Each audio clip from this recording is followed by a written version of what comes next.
मैं इस वीडियो के माध्यम से बताने वाला हूं कि प्राकृतिक संख्या किसे कहते हैं। जानेंगे कि प्राकृतिक संख्या किसे कहते हैं।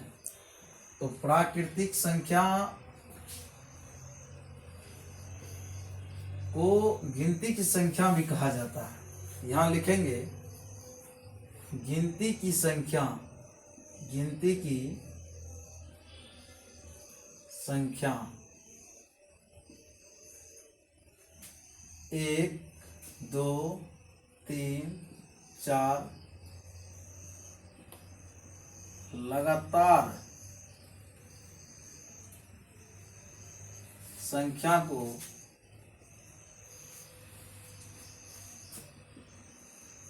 प्राकृतिक संख्या कहते हैं। यानी गिनती की संख्या 1, 2, 3, 4 लगातार संख्या को प्राकृतिक संख्या कहते हैं। जैसे 1, 2, 3, 4, 5, 6, 7, 8, 9, 10, 11 इत्यादि।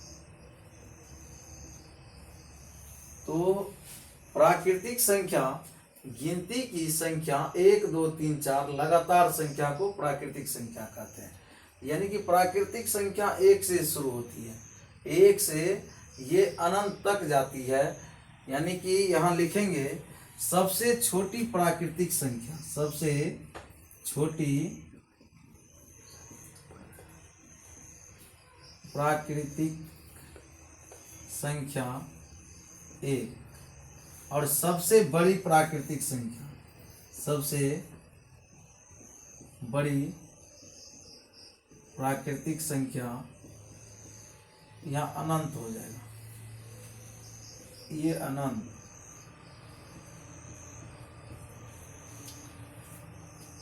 अब इसके बाद जानेंगे सम संख्या को। सम संख्या लिखेंगे वैसी संख्या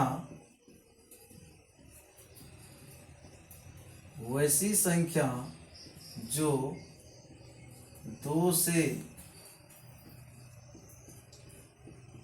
पूरा विभाज्य हो।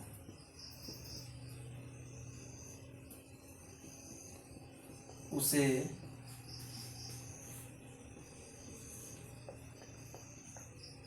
सम संख्या कहते हैं।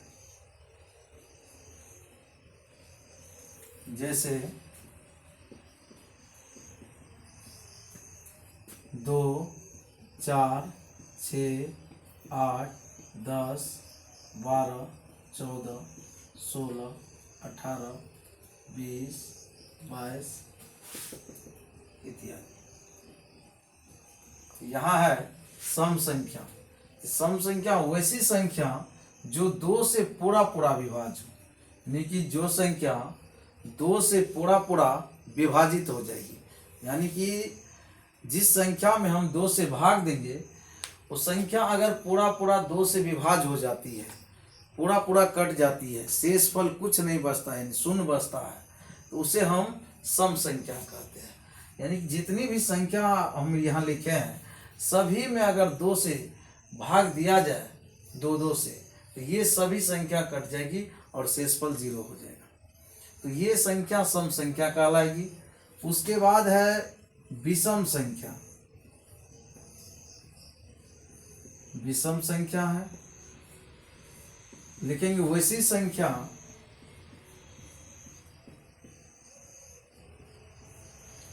जो 2 से पूरा विभाज्य नहीं हो, उसे विषम संख्या कहते हैं। विषम संख्या कहते हैं। जैसे 1, 3 5 7 9 11 13 15 17 19 इत्यादि।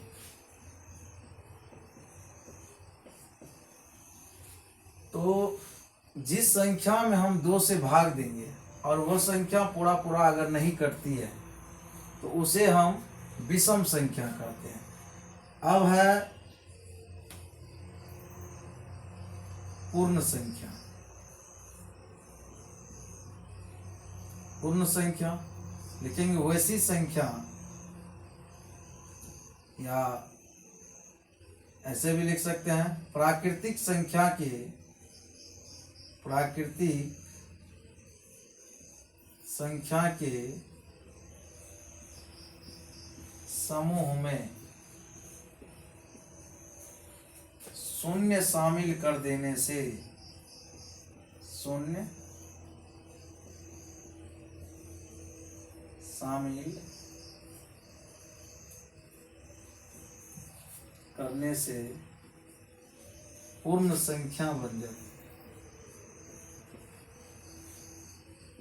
पूर्ण संख्या बन जाती है। यहाँ जैसे होगा इसका 0 1 2 3 4 5 6 7 8 इत्यादि। इसमें पूर्ण संख्या। तो प्राकृतिक संख्या, प्राकृतिक संख्या क्या है? 1 से लेकर के यहाँ तक ये सब तो प्राकृतिक संख्या है। तो प्राकृतिक संख्या के समूह में शून्य शामिल करने से पूर्ण संख्या बन जाती है। अगर शून्य को शामिल कर दिया जाता है तो ये पूरा समूह पूर्ण संख्या का हो गया। अब इसमें सबसे छोटी पूर्ण संख्या, तो सबसे छोटी पूर्ण संख्या, सबसे छोटी पूर्ण संख्या हो जाएगी 0, क्योंकि इसमें, इस ग्रुप में सबसे छोटी शून्य ही है, तो शून्य हो जाएगा सबसे छोटी पूर्ण संख्या। अब इसके बाद है पूर्णांक संख्या। पूर्णांक संख्या लिखेंगे वैसी संख्या, या ऐसे लिखेंगे शून्य सहित, शून्य सहित धनात्मक तथा ऋणात्मक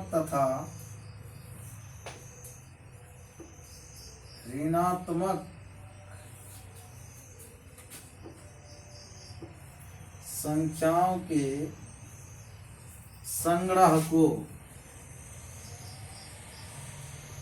संग्रह को पूर्णांक संख्या, मतलब शून्य सहित धनात्मक तथा ऋणात्मक संख्याओं के संग्रह को पूर्णांक संख्या कहते हैं। जैसे -4, -3, -2, -1, 0, 1 2 3 4 इत्यादि। इसमें यानी कि ऋणात्मक संख्या भी आती है, उसके बाद शून्य भी आती है और धनात्मक संख्या भी आती है। यानी इसमें धनात्मक, ऋणात्मक, शून्य सभी इसमें शामिल है, तो इसको हम पूर्णांक संख्या कहेंगे। अब इसके बाद है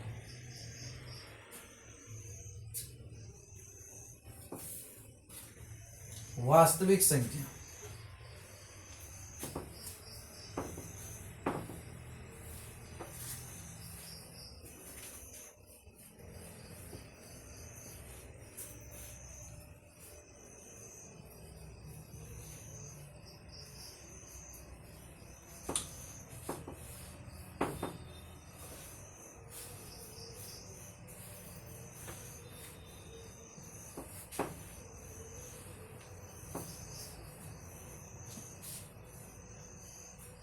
लिखेंगे वास्तविक संख्या।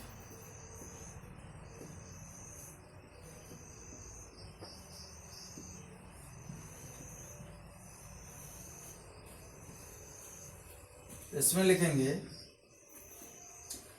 परिमेय तथा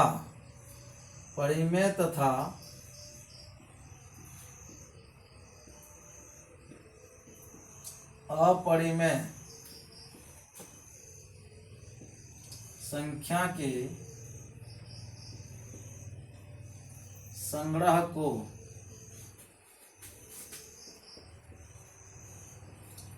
वास्तविक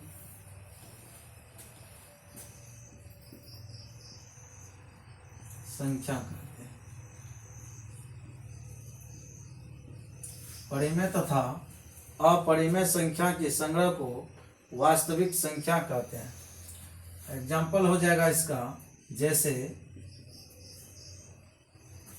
√3, √2, √5, √4, 0, 2, 3, 1/2, 3/2, 5/2 इत्यादि।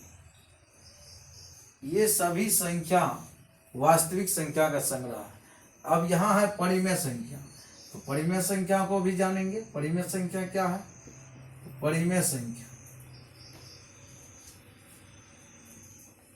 इसमें लिखेंगे वैसी संख्या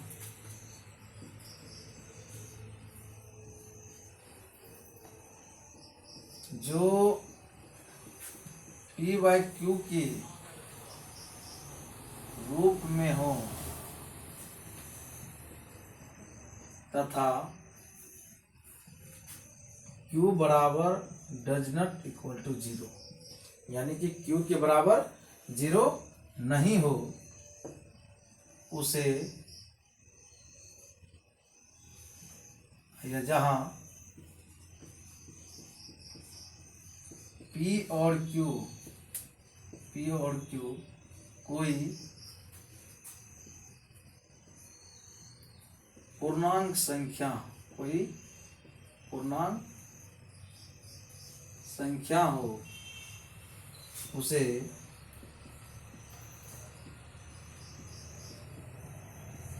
परिमेय संख्या कहते हैं।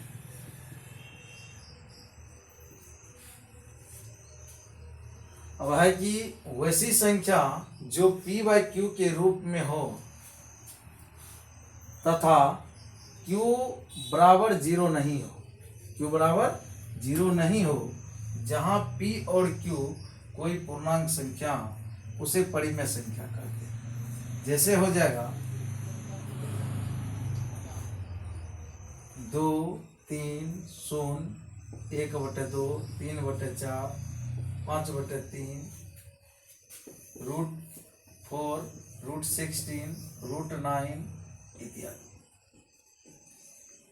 अब यहाँ प्रश्न है कि ये सभी को तो p/q के रूप में लिख सकते हैं, क्योंकि सभी के नीचे 1 दे सकते हैं, लेकिन यहाँ रूट के अंदर है, तो रूट के अंदर है, यहाँ √4 है, तो √4 परिमेय संख्या कैसे है?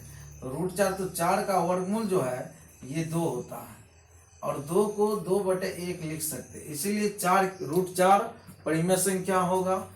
यहाँ पे 16 भी, 16 का 4 हो जाएगा तो 4/1 हो गया, तो ये भी परिमेय संख्या हो गया। यहाँ 9 का 3 हो जाएगा। तो मतलब इस प्रकार से रूट के अंदर भी अगर आता है, अगर उसका वर्गमूल पूरा निकल जाता है, तो वह संख्या परिमेय संख्या कहलाएगा। उसके बाद अब अपरिमेय संख्या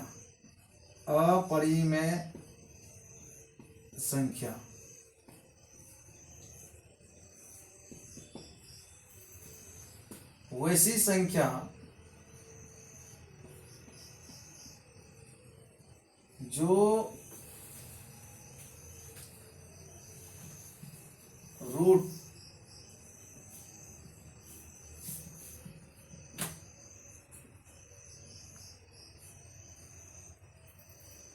रूट के अंतर्गत आते हैं तथा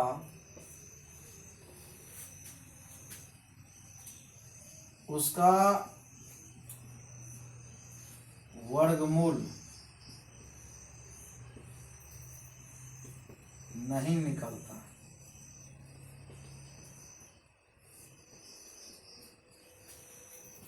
उसे अपरिमेय संख्या कहते हैं।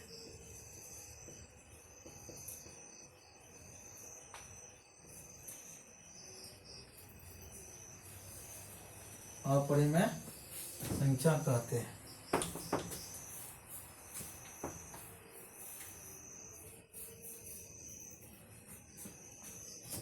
अब यहाँ है अपरिमेय संख्या, वैसी संख्या जो रूट के अंतर्गत आते हैं तथा उसका वर्गमूल पूरा पूरा वर्गमूल नहीं निकलता है, उसे अपरिमेय संख्या कहते हैं।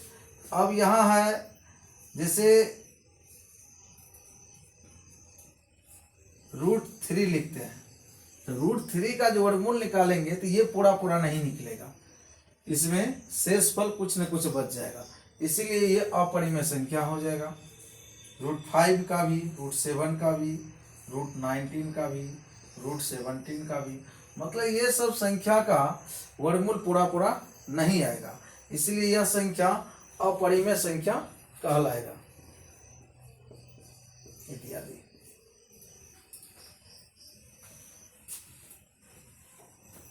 अब है अभाज्य संख्या। अभाज्य संख्या, अभाज्य संख्या होगा वैसी संख्या जो अपने आप सिर्फ एक से कटे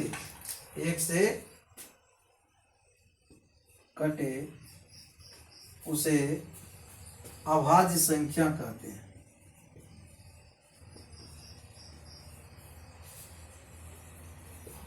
अभाज्य संख्या कहते हैं मतलब वैसी संख्या जो अपने आप सिर्फ एक से कटे उसे अभाज्य संख्या कहते हैं। जैसे 2, 3, 5, 7, 11, 13, 17, 19, 23, ये सभी संख्या किसी दूसरी संख्या से नहीं कटेगी। जितनी भी संख्या है ये किसी दूसरी संख्या से नहीं कटेगी, या तो अपने आप खुद कटेगी या नहीं तो ये 1 से कटेगी। 2 भी 2 से कटेगी और ये 1 से कटेगी। तो 1 से तो सभी संख्या डिवाइड है, 1 से सब संख्या कटेगी और अपने आप खुद से कटेगी, लेकिन किसी दूसरी संख्या से ये विभाजित नहीं होगी। तो दूसरी संख्या से जब नहीं कटेगी तो यही संख्या अभाज्य संख्या कहलाएगी। यहाँ सबसे छोटी अभाज्य संख्या की बात की जाए तो सबसे छोटी अभाज्य संख्या यहाँ 2 है, यानी 2 है। 2 सबसे छोटी अभाज्य संख्या है और ये सम संख्या है। इसके अलावा कोई भी संख्या सम संख्या नहीं है और इसके अलावा सभी संख्या विषम संख्या है। अगर यहाँ प्रश्न ये भी हो जाए कि सबसे छोटी विषम संख्या क्या है, तो सबसे छोटी विषम अभाज्य संख्या पूछा जाए, सबसे छोटी विषम अभाज्य संख्या अगर पूछा जाए तो 3 हो जाएगा। तो सबसे छोटी सम अभाज्य संख्या 2 और सबसे छोटी विषम अभाज्य संख्या 3 हो जाएगा। तो यहाँ अभाज्य संख्या पहचानने का ट्रिक है कि कोई किसी दूसरी संख्या से नहीं कटना चाहिए। अगर किसी दूसरी संख्या से वो कट गई तो वह अभाज्य संख्या नहीं होगी। तो ये संख्या से रिलेटेड सभी प्रश्न था।